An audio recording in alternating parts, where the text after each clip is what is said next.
can't respond to a threat you don't recognize. And most of our energy in preparedness is spent training for an event after it's already occurred. How fast can I draw? Can I shoot? Can I fight? How fast can I move? Can I stop the bleeding? All of which are important skills, but threats don't just spawn in front of you. There's a 360-degree world of observable and actionable information that exists before your airbag skills are needed. And I call them airbag skills because they exist to help you survive the crash. But what happens before the crash? Before the action comes recognition.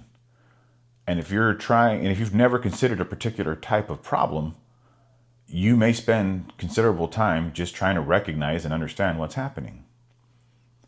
You can't solve a problem your brain hasn't identified yet. Because for most people, violence isn't the first explanation your brain reaches for. We spend a lot of time rehearsing answers to the problem, but very little time learning how to recognize the question.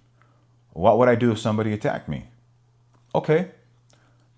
But would you recognize the developing problem early enough to do anything about it? Because recognition buys time. You're not magically reacting any faster. You're recognizing the problem earlier.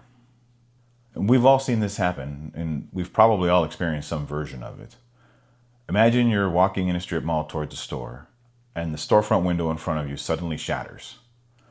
Now, if you've never experienced gunfire or explosions, your brain may not immediately interpret what you're seeing that way. Instead, there's a mismatch. The information coming in doesn't fit one of your existing mental templates. So your brain starts trying to make it fit something familiar. Did somebody drop something? Was that fireworks? Was there an accident?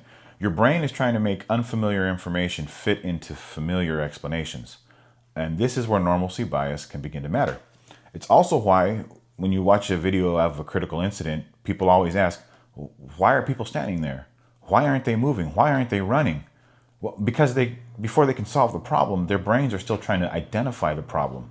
They're scrolling through their mental database looking for a template that matches what's happening in front of them.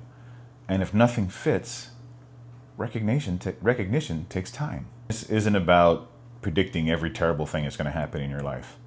That's impossible. It's about developing enough mental reference points that when something changes, your brain isn't starting from zero.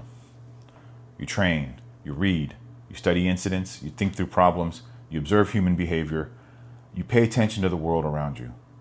Not because you're paranoid, but because you're building patterns. So here's what I want you to consider. What type of problem would take you the longest to recognize simply because you've never seriously considered it before? That's where you should start. You don't need to predict the future.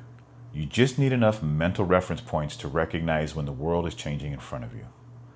Recognition buys time, and time gives you options. Do good, train often, be humble.